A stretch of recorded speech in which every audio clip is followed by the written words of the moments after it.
And as you probably know, like most Americans, I'm not a lawyer. I bring a slightly different perspective onto this committee. But one thing is very important to me, and it's something that matters to Iowans, whether they are lawyers or not. I firmly believe in the role of our Supreme Court. It is the defender of our Constitution. At the end of the day, that's my test for a Supreme Court justice. Will you defend the Constitution? It frustrates me and it frustrates my fellow Iowans that the Supreme Court has become a super legislature for a Congress that frankly won't come together, discuss these tough issues, and do its job.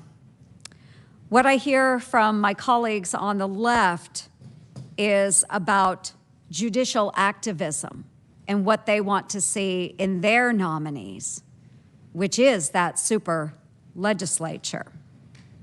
They are projecting that upon you, Judge Barrett. That's what they are projecting as they talk about what cases may or may not come in front of the Supreme Court.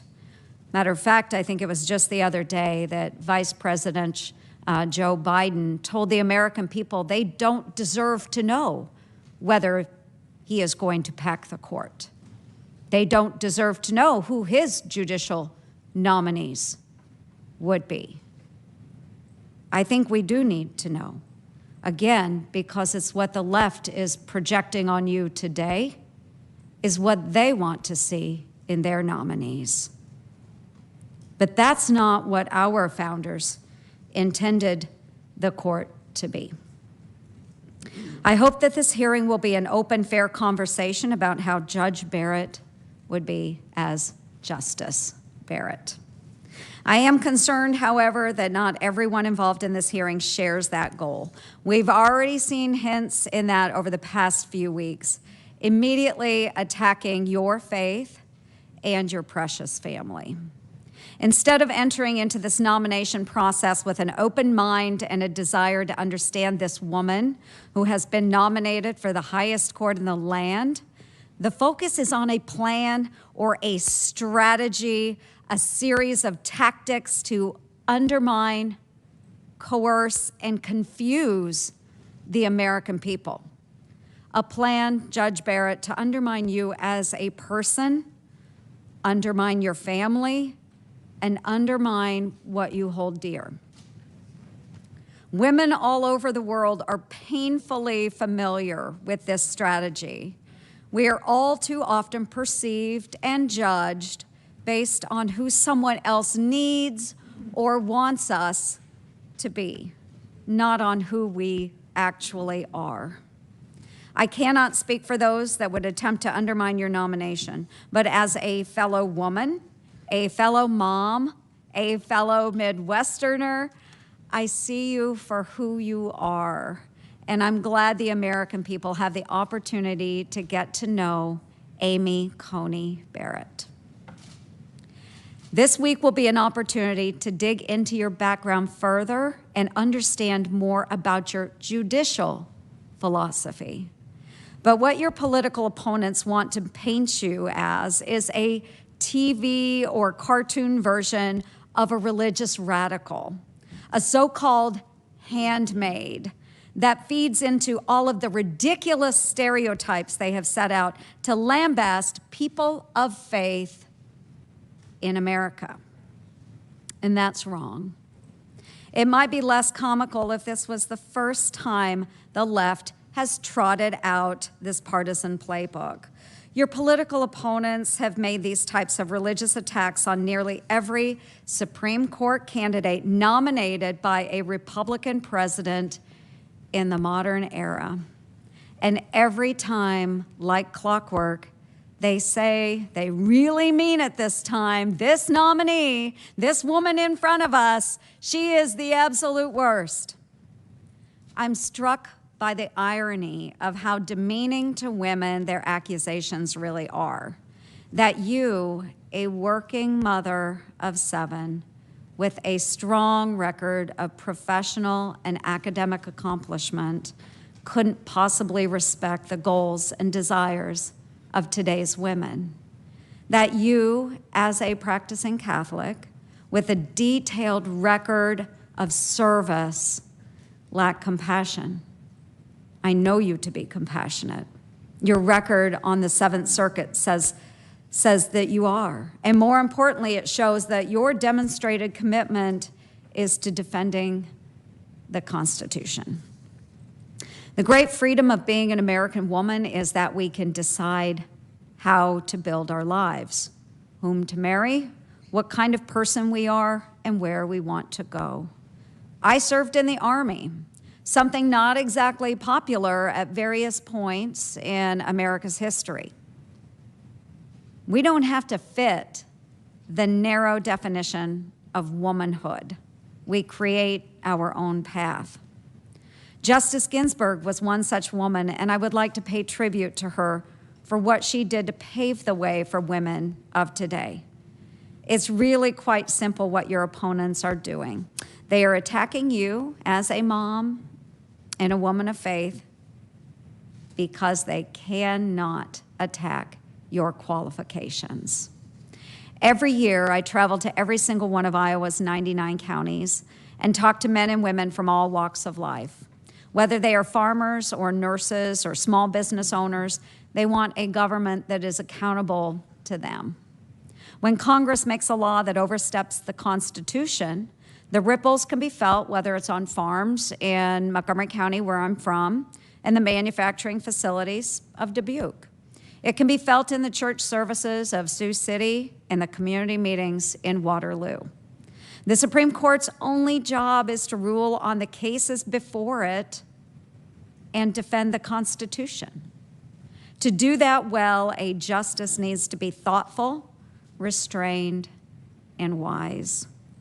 Judge Barrett, so far I have seen all of those things in you. I am so glad that we have you in front of us. I look forward to learning more about you. I want to thank you and your family for being in this nomination today. And certainly, this, folks, is what a mom can do. Thank you, Judge Barrett, very much. Thank you, Mr. Chair. Senator Booker. Thank you, Mr. Chairman. Behind me, Merritt Bowman is a 49-year-old father of twin boys, which you could see, and a football coach and paraprofessional at Deptford High School in New Jersey. For years, Merritt put off going to the doctor because he was, like many Americans, afraid he could not afford it. But when the Affordable Care Act was passed, he finally got the coverage he could afford. 4 years ago, after not feeling well, Merritt made the doctor's appointment and was diagnosed with type 2 diabetes, a disease that affects over 10% of Americans and disproportionately impacts Black Americans like Merritt, who are 60% more likely to be diagnosed with diabetes and twice as likely to die from it. Today, Merritt takes insulin and other medications, and his condition has thankfully improved. Merritt said, and I quote, "Obamacare made it so I was not afraid of the costs of going to the doctor. If I didn't have insurance and didn't get diagnosed, who knows where I would be right now." But Merritt is worried about what will happen if the Affordable Care Act gets overturned. He said, and I quote, "Now I have a pre-existing condition. My insurance covers my medications, my equipment to monitor my diabetes. If that's taken away from me, what's going to happen? I can't afford those on my own."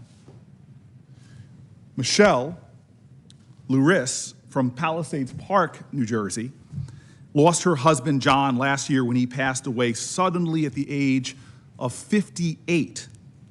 Michelle relied on health insurance through John's job, but when he died, their insurance went away. She was given the option to continue his plan, but she couldn't afford the cost of $800 a month. So Michelle signed up for coverage on the insurance marketplace, where she qualified for a subsidy that made it more affordable. Today, she's insured and she can manage her diabetes, heart disease, and an autoimmune disease because of her coverage. Like Merritt, Michelle also relies on insulin, and other prescription medications. If the ACA was overturned, Michelle said, quote, "I could lose my house if I didn't have affordable health care. I would have to sell my home. I like where I live. I don't want to lose my home." People like Merritt and Michelle are understandably scared right now. President Trump has told America he would end the ACA. He promised explicitly that he would only nominate judges that would do the right thing and eliminate the Affordable Care Act. People like Merritt and Michelle know what a future without the ACA looks like. It looks like 130 million Americans with pre-existing conditions, from cancer survivors to people with disabilities, being charged more or denied coverage completely. It looks like 20 million Americans losing their access to potentially life-saving care in the middle of a pandemic that's already killed over 214,000 Americans. In New Jersey, we've lost over 16,000 people to COVID-19. 595,000 people would lose their coverage without the ACA. For millions of Americans, a future without the ACA looks like being forced to sell your house if you can't afford your health care. It looks like not having access to a doctor when you're sick. It looks like having to choose between paying for groceries and paying for medicine. And people are scared right now for another reason, because they know what a future without the protections of Roe v. Wade looks like, because President Trump has explicitly stated that he would only put up Supreme Court nominees that would overturn Roe v. Wade. He said it clearly. We should believe him. And that, without Roe v. Wade, our country looks like people being denied the ability to make decisions about their own bodies, not just while they're pregnant, but being stripped of the right to plan for their futures. It looks like women of color, low-income women, and women living in rural areas who can't just pack up and leave if abortion is restricted or criminalized where they live. It looks like them being left with no options. It looks like state laws proliferating throughout our country that seek to control and criminalize women. It looks like the government interfering with women making the most personal medical decisions. It looks like a country in which states may write laws that could subject women who have miscarriages to investigations to ensure they didn't have abortions. In America today, people are scared. You've heard from my colleagues, we are getting calls to our office where people are afraid. More than 214,000 Americans have died, many of them isolated and alone, away from friends and families. Tens of millions of jobs have been lost. 1 in 3 American families with children aren't getting enough food to eat. More than 100,000 small businesses have closed permanently. Lines at food banks in the wealthiest nation on the planet have stretched for miles. We could be, as the Senate, we should be, as the Senate, working in a bipartisan way to try to get this virus under control, to get relief to people who are hurting, who are struggling, who are afraid, to help people who are unemployed, to let doctors and nurses and hospital staffs putting their lives on the line right now in state after state where COVID is rising, know that we have their backs in a pandemic. But instead of doing anything to help people who are struggling right now, we are here. We're here. I'm so glad, I'm really glad that my colleagues who contracted COVID-19 at the Rose Garden Super Spreader event for Judge Barrett had access to the care that you and your families needed. That is right. This is a blessing. The problem is the people who will come through here today to wipe down the desks and empty the garbage, that will vacuum the floor, like people all over our country who are working today in factories, teaching children in schools. They don't have direct line to the nation's top health experts. They can't show up to work sick, and they might not have space to distance themselves at home to protect their families. We literally stopped the Senate from functioning with the exception of this hearing. That's why we're here. We're not just 22 days from an election.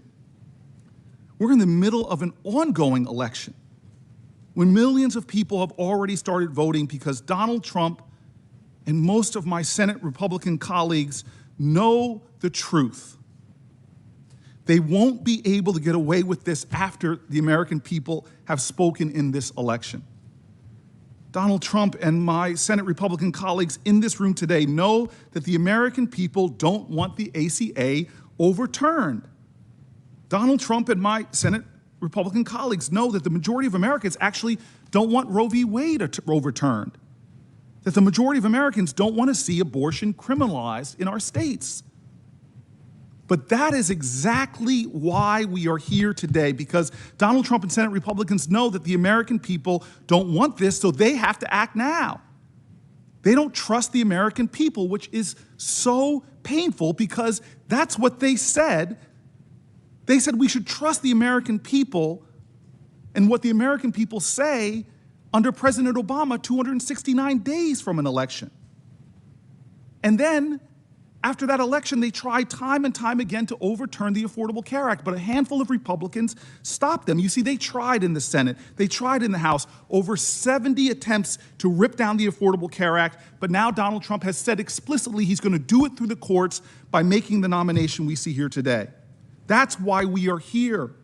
The American people should know that that is what this is all about, rushing this nomination through to sit a Supreme Court justice in time to hear a case before the Supreme Court that will end the Affordable Care Act.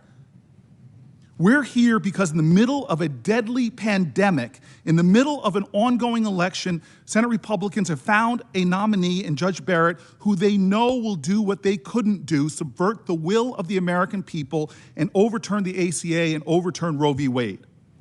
That's what this is about. That's why we're here. It's very simple.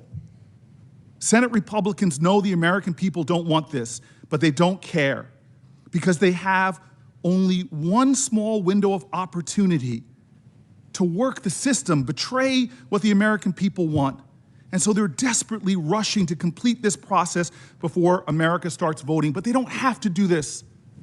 If one of my colleagues will stand up on this committee, we can hold this over until after an election. If two of my colleagues on the Senate floor agree with their other two colleagues, Republicans, we can stop this.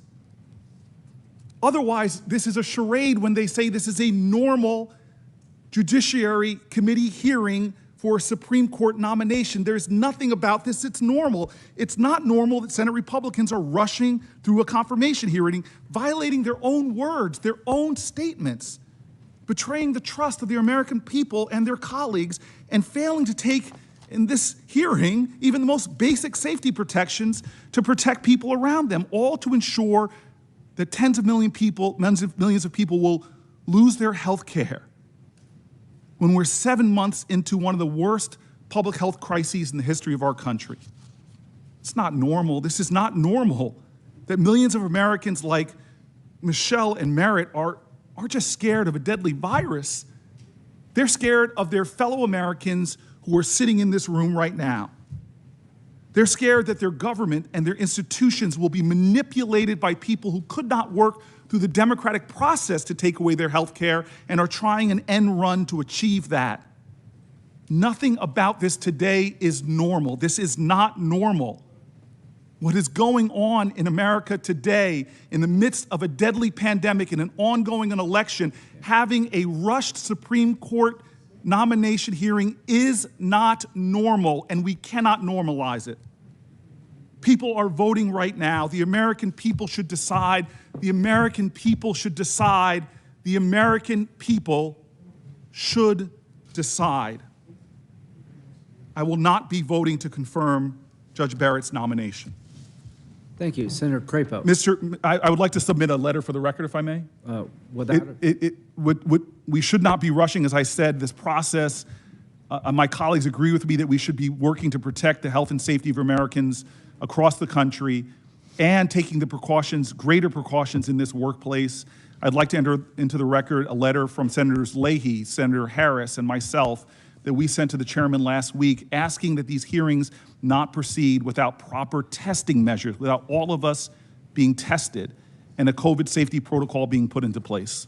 Thank you. Without objection. Senator Crapo. Thank you, Mr. Chairman. And Judge Barrett, welcome and congratulations on the high honor of your nomination. I have some prepared remarks here, which I will give, but having sat through the speeches that I've heard already and listened to the attacks that have been made, both on Republican members of the committee and on you, I think it's important to just set the record straight on a few items before I then talk about why we are here, and that is you and your qualifications to serve as a justice. So what were the attacks? I'd say the first one is that we're rushing too fast and that we are violating the rules and norms and precedents of the Senate and speeding into these proceedings. What are the facts? Well, I had my staff check while we were sitting here. This hearing is 16 days after Judge Barrett's announced nomination. More than half of all Supreme Court hearings have been held within 16 days of the announcement of the nominee. This case is no different. A couple of examples. Justice Stevens, 10 days. Justice Rehnquist, 13 days. Justice Powell, 13 days. Justice Blackmun, 15 days. Justice Berger, 13 days. These proceedings are following right along in the same kind of process that has historically been the process of the Senate. So then the argument is made that, well, this is an election year, and the Republicans said back in 2016 that in an election year they wouldn't move forward with then President Obama's nomination. What are the facts?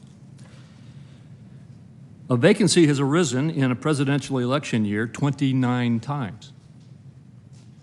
Every single one, and this is important to note, every single one of those 29 times, whoever was the sitting president made a nomination to replace the vacancy, to fill the vacancy.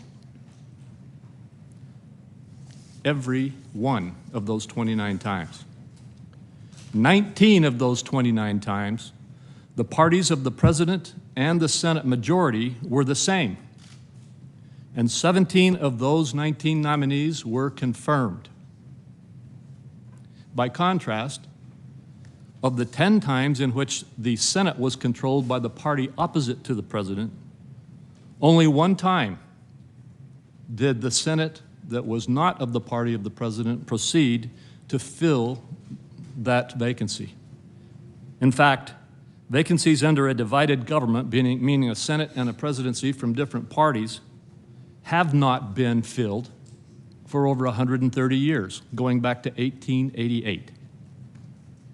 So much like when the Senate exercised its constitutional right, fully consistent with precedent in 2016, not to fill the vacancy when there was divided government, the Senate is today exercising its duty to move forward with processing this nomination, just like the vast majority of Senates in the past have done every time this has happened.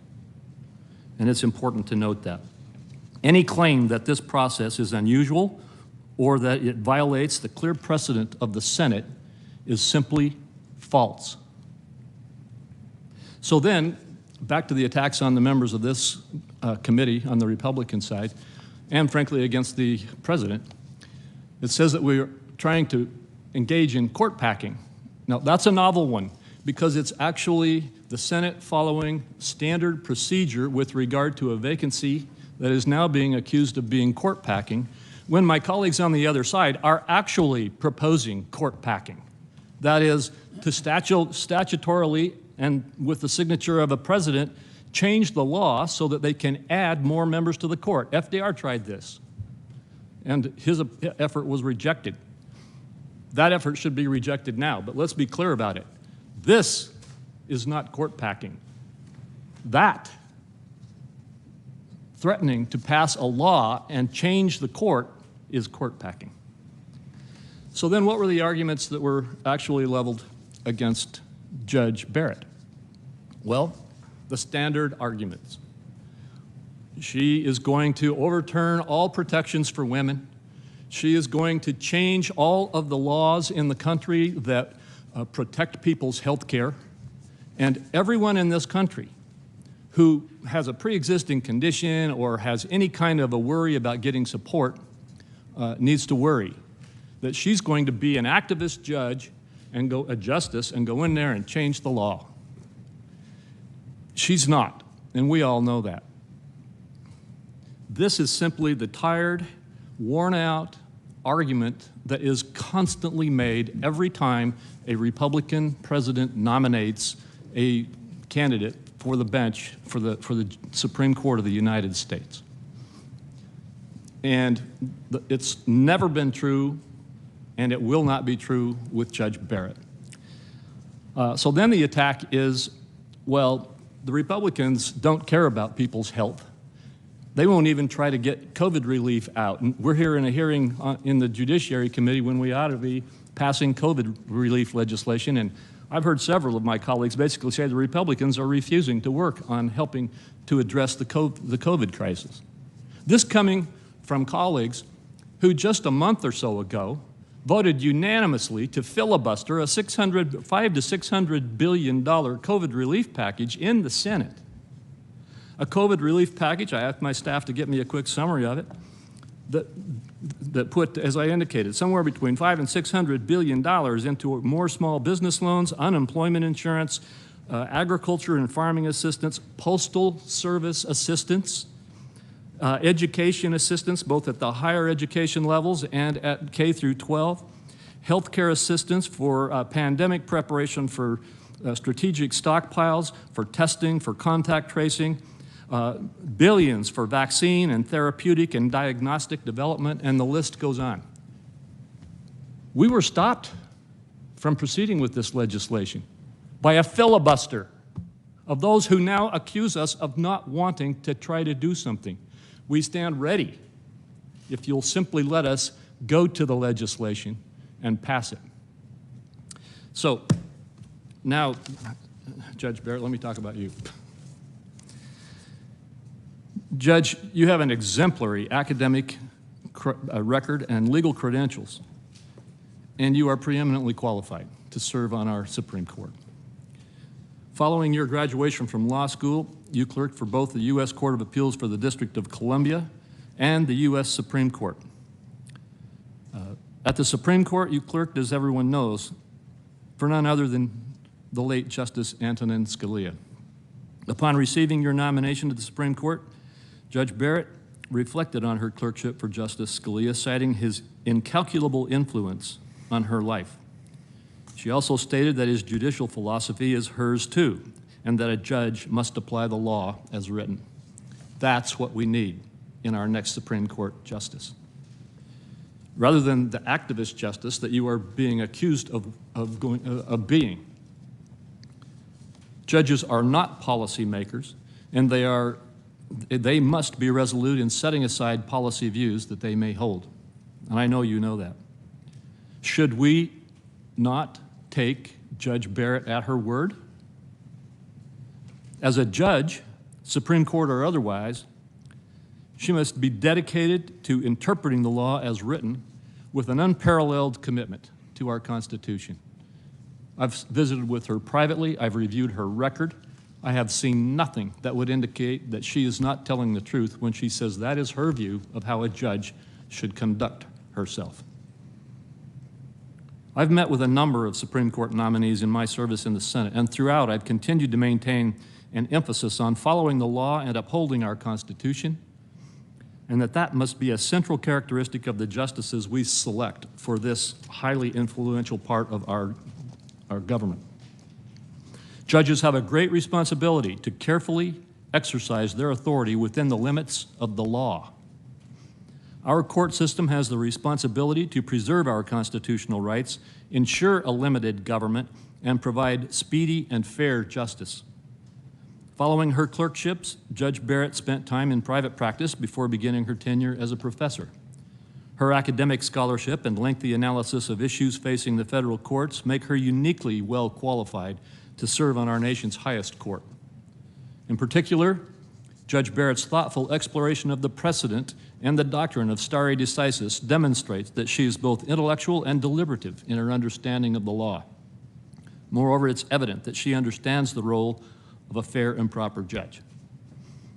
In September 2017, Judge Amy Coney Barrett came before the Senate Judiciary Committee, this committee, after being nominated to the U.S. Circuit Court of Appeals for the Seventh Circuit. During that hearing, she repeatedly expressed her commitment to independent and unbiased decision-making. I was proud to support her confirmation to the Court of Appeals in both the committee and on the Senate floor. Judge Barrett's remarkable resume shows she is a pioneer in the legal field. She will be the 5th woman and the first mother of school-age children to serve on the Supreme Court. In many ways, she's the ideal candidate to fill this current vacancy. Mr. Chairman, I look forward to hearing more from the nominee about her experience and her judicial philosophy. The next few days will prove invaluable as we discuss with Judge Barrett at length the proper role of a judge in our legal system. I look forward to this hearing. Thank you, Mr. Chairman. Thank you. I believe Senator Harris. Can you hear me? Yes, hello. Hello? We hear you. Chairman, this hearing has brought together more than 50 people to sit inside a room for hours. A closed door. Yes. Just wait just 1 second. We don't see you. Of course. You don't see me. One, congratulations on being on the ticket. I hadn't told you that. There we go. All right. Can you see me now? Yeah, I can see you now, hear you loud and clear. The floor is yours. Mr. Chairman, can you see me and hear me? I see you, I hear you. The floor is yours. Okay, I appreciate it. Thank you, Mr. Chairman. This hearing has brought together more than 50 people to sit inside of a closed-door room for hours while our nation is facing a deadly airborne virus. This committee has ignored common sense requests to keep people safe, including not requiring testing for all members, despite a coronavirus outbreak among senators of this very committee. By contrast, in response to this recent Senate outbreak, the leaders of Senate Republicans rightly postponed business on the Senate floor this week to protect the health and safety of senators and staff. Mr. Chairman, for the same reasons, this hearing should have been postponed. The decision to hold this hearing now is reckless and places facilities workers, janitorial staff, and congressional aides and Capitol Police at risk. Not to mention that while tens of millions of Americans are struggling to pay their bills, the Senate should be prioritizing coronavirus relief and providing financial support to those families. The American people need to have help to make rent or their mortgage payment. We should provide financial assistance to those who have lost their job and help parents put food on the table. Small businesses need help, as do the cities, towns, and hospitals that this crisis has pushed to the brink. The House bill would help families and small businesses get through this crisis. But Senate Republicans have not lifted a finger for 150 days, which is how long that bill has been here in the Senate, to move the bill. Yet, this committee is determined to rush a Supreme Court confirmation hearing through in just 16 days. Senate Republicans have made it crystal clear that rushing a Supreme Court nomination is more important than helping and supporting the American people who are suffering from a deadly pandemic and a devastating economic crisis. Their priorities are not the American people's priorities. But for the moment, Senate Republicans hold the majority in the Senate and determine the schedule. So here we are. The Constitution of the United States entrusts the Senate with the solemn duty to carefully consider nominations for lifetime appointments to the United States Supreme Court. Yet the Senate majority is rushing this process and jamming President Trump's nominee through the Senate while people are actually voting, just 22 days before the end of the election. More than 9 million Americans have already voted, and millions more will vote while this illegitimate committee process is underway. A clear majority of Americans want whomever wins this election to fill this seat. and my Republican colleagues know that. Yet, they are deliberately defying the will of the people in their attempt to roll back the rights and protections provided under the Affordable Care Act. And let's remember, in 2017, President Trump and congressional Republicans repeatedly tried to get rid of the Affordable Care Act. But remember, people from all walks of life spoke out and demanded Republicans stop trying to take away the American people's health care. Republicans finally realized that the Affordable Care Act is too popular to repeal in Congress. So now they are trying to bypass the will of the voters and have the Supreme Court do their dirty work. That's why President Trump promised to only nominate judges who will get rid of the Affordable Care Act. This administration, with the support of Senate Republicans, will be in front of the Supreme Court on November 10th to argue that the entire Affordable Care Act should be struck down. That's in 29 days that'll happen. And that's a big reason why Senate Republicans are rushing this process. They are trying to get a justice onto the court in time to ensure they can strip away the protections of the Affordable Care Act. And if they succeed, it will result in millions of people losing access to health care at the worst possible time, in the middle of a pandemic. 23 million Americans could lose their health insurance altogether. If they succeed, they will eliminate protections for 135 million Americans with pre-existing conditions like diabetes and asthma, heart disease, or cancer, a list that now will include over 7 million Americans who have contracted COVID-19. Insurance companies could deny you coverage or could sell you a plan that won't pay a dime toward treating anything related to your pre-existing condition. If the Affordable Care Act is struck down, you will have to once again pay for things like mammograms and cancer screenings and birth control. Seniors will pay more for prescription drugs, and young adults will be kicked off of their parents' plans. And these are not abstract issues. We need to be clear about how overturning the Affordable Care Act will impact the people we all represent. For example, Micah, who is 11 years old, and she lives in Southern California. So Micah enjoys being a Girl Scout, and ice skating, and reading, and eating pasta, and baking. Her mother says the only reason Micah is able to live her life as she does now is because the Affordable Care Act guarantees that her health insurance cannot deny her coverage or limit her care because it's too expensive. You see, Micah has a congenital heart defect. She goes to multiple specialists throughout the year and gets an MRI with anesthesia every 6 months. At just 11 months old, Micah's family had already hit $50,000 in medical expenses, and her biannual MRI cost were $15,000 a session. And so, correction, by 11 months old, her family had hit $500,000 in medical expenses. If Republicans succeed in striking down the Affordable Care Act, insurance companies will be able to deny coverage for children with serious conditions, children like Micah. And parents, well, they'll be on their own.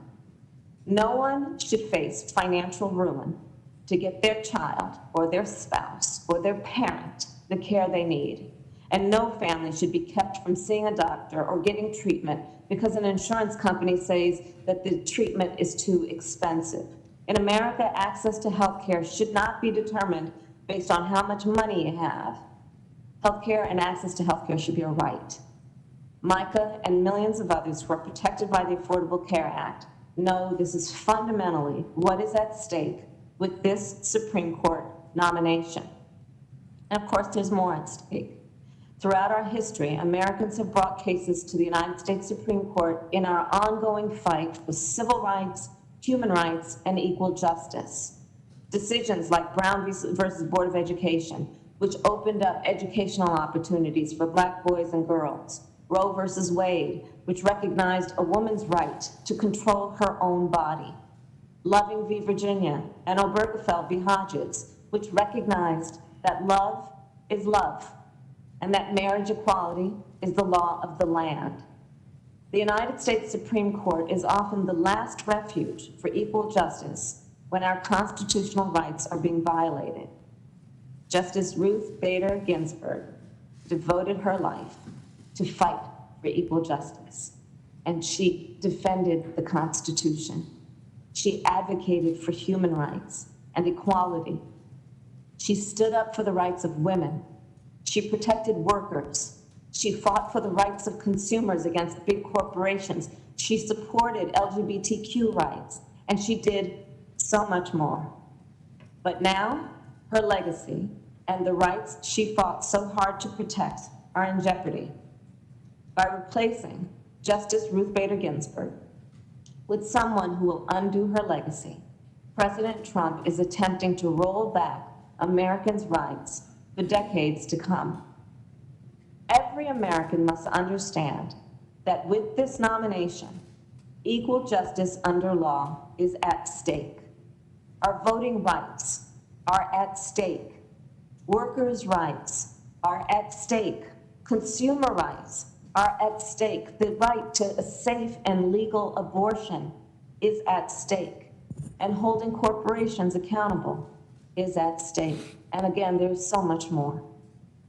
So, Mr. Chairman, I do believe this hearing is a clear attempt to jam through a Supreme Court nominee who will take health care away from millions of people during a deadly pandemic that has already killed more than 214,000 Americans. I believe we must listen to our constituents and protect their access to health care and wait to confirm a new Supreme Court justice until after Americans decide who they want in the White House. Thank you. Thank you, Senator Harris. Senator Kennedy. You have a beautiful family, Judge. We claim you in Louisiana. We're proud of the fact in Louisiana that you were born in Metairie, a suburb of New Orleans. We're proud of the fact that you got a solid education at St. Mary's Dominican High School. Come back and visit us. I know your mom and dad still live there, and we're very proud of you and your career. This is a solemn occasion, as it should be. I can't think of another position, at least not a position that is for life, not a position in which the occupant is not elected by the people, that is more powerful, at least not in the Western world, than an Associate Justice of the Supreme Court. And this process is not supposed to be the Big Rock Candy Mountain. Our job is to advise and consent. And that's one way of saying that we're supposed to make sure that the president hasn't, whatever president makes the nomination, hasn't made a mistake. And we all, as you can see, take that job seriously, as you can see, and we know you respect that. That's why I think over the next several days it's appropriate for us to talk about your intellect, which is obvious, by the way, and your temperament, your character, and your judicial philosophy. And I hope we can talk about something else. And that's the role of the federal judiciary in American life. Now, look, Judge, I'm not naive. I understand this thing can turn sour real fast. We all watched the hearings for Justice Kavanaugh. It was a freak show. It looked like the cantina bar scene out of Star Wars. And I know for someone unaccustomed to it that it hurts to be called a racist. I think it's one of the worst things you can call an American. I know that it hurts to be called a white colonialist, and I know it must hurt for someone of deep Christian faith like yourself to be called a religious bigot, and to have it implied that because you are a devout Christian, that you're somehow unfit for public service. Before it's over with, they may call you Rosemary's Baby, for all I know. I hope not. And I know, as we've seen this morning, I know you think it's unfair. It is unfair for my colleagues to suggest, some overtly, some more indirectly, that if you're put on the United States Supreme Court, you will be on a mission from God to deny health care coverage for pre-existing conditions for every American. I know that seems preposterous to you, and it seems that way because it is. Take comfort in the fact that the American people, some of my colleagues disagree with this statement. They believe in government. I believe in people. The American people are not morons. They can see drivel when they see it, and they can appreciate it when they see it for being what it is. Now, let me turn to what I hope quickly we can talk about today. Americans love democracy. We'll even fight for it, and we have. And that's a wonderful thing. It's an important thing in today's world as this world becomes more authoritarian. And our founders, but we don't have a pure democracy. As a columnist I read this morning said, when we have to decide a complex issue dealing with social norms or economic issues, we don't all put on a toga and go down to the forum and vote. We have elected representatives. Those are members of Congress. And it is our elected representatives' job to decide social and economic policy. And if we don't like what they do, they're accountable. We vote them out. But in the last 50 years, certainly in the last 25, the United States Congress, either voluntarily or involuntarily, has ceded a lot of its power to the executive branch and to the federal judiciary. When I say the executive branch, I'm not necessarily talking about the president. I'm talking about the administrative state, the bureaucracy, as some call it. It's this giant rogue beast that enjoys power now that only kings once enjoyed. Members of the administrative state write their own laws. They interpret their own laws. They litigate their own laws in their own courts before judges that they appoint. And Congress has allowed that to happen. I think Congress has also abdicated a lot of power to the federal judiciary. I do. And I'm not saying that federal judges don't make law. Of course they make law. They make law in the context of a specific case. It's called judicial precedent. But our founders intended federal judges to exercise judicial restraint and to understand the special role, scope, and mission of the federal judiciary vis-a-vis the United States Congress. I don't think our founders intended judges to be politicians in robes. I think our founders intended judges, federal judges, to tell us what the law is, not what the law ought to be. I think our founders intended, as the Chief Justice put it, I think our founders intended federal judges to call balls and strikes. I don't think our founders intended for federal judges to be able to redraw the strike zone. I don't think our founders intended for judges to be politicians in robes. Politicians You don't want the United States Supreme Court to turn into this. Trust me. Politicians get to vote their preferences under our democracy. Judges do not. Judges do not. And finally, unlike some of my colleagues, I don't think our founders intended the United States Supreme Court to become a mini Congress. I don't think our founders intended members of the United States Supreme Court to try to rewrite our statutes or the United States Constitution every other Thursday because to prosecute a social or an economic agenda that they can't get by the voters. And that goes on in America every day.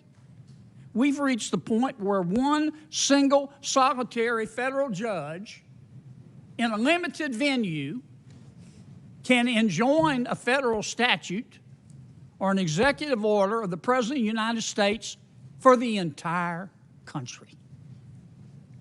And our founders never intended that. I want to close with two very short quotations. The first, stated much more eloquently than I can, is Justice Curtis in 1857. You probably read it. He was dissenting in the Dred Scott case. This is what Judge Curtis said. When a strict interpretation of the Constitution, according to the fixed rules which govern the interpretation of laws, is abandoned, and the theoretical opinions of individuals are allowed to control its meaning,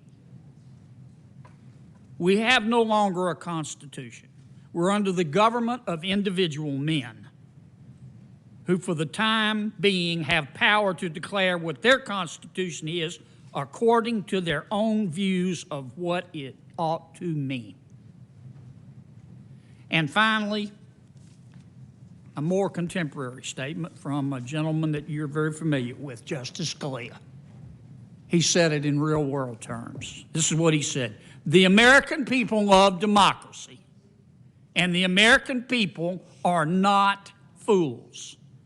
The American people know their value judgments are quite as good as those taught in any law school, maybe better. Value judgments, after all, should be voted on, not dictated. Thank you, Mr. Chairman.